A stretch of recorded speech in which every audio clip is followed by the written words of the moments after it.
Winds on Mars can both help and hurt spacecraft. So we're getting really creative in how to study winds on the surface of Mars over a large region.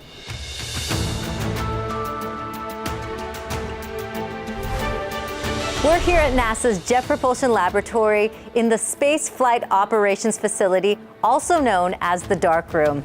This is where engineers send commands and receive data from JPL missions, including NASA's Mars Reconnaissance orbiter.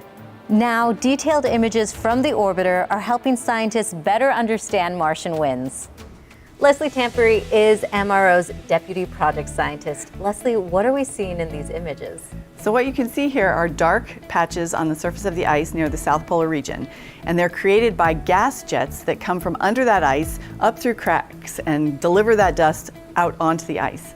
And the wind will carry that dust and lay it on the surface, forming these fans. And what we can do with this information is we can look at the directions and the sizes, and we can try to understand what the wind field is doing. And I understand that volunteers played a large role in this research. Yes, they did.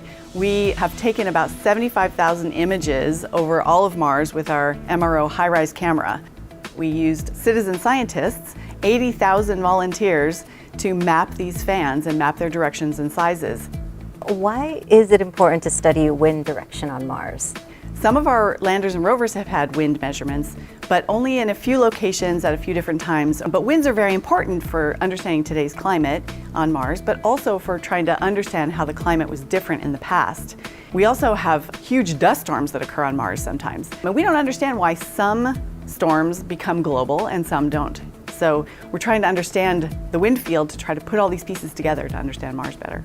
And how does that information help protect NASA's spacecraft? Right, it's very important for not only the spacecraft, but probably future human exploration as well. Because dust, it can be dangerous to hardware. For example, on the Perseverance rover, we're fortunate enough to have a wind sensor, and we're measuring dust devils. And a couple of these dust devils and wind events were so large, they picked up not only dust, but bigger particles, sand-sized particles. And in fact, some of the wind sensors were damaged on the Perseverance rover. In other locations, we see hardly any dust devils. For example, the InSight lander has solar panels. The solar panels are completely covered with dust, and so the power is waning, and we'd really like to see some dust devils coming by so that they could clean off those solar panels and provide InSight with some more power. So learning about the winds and the different environments and how they change across Mars will really help us plan not only for the conditions for today's spacecraft there, but also plan better for the future. Thank you, Leslie. To get the latest updates, follow at NASA JPL and at NASA Mars on social media, or take a deeper dive on the mission websites at mars.nasa.gov.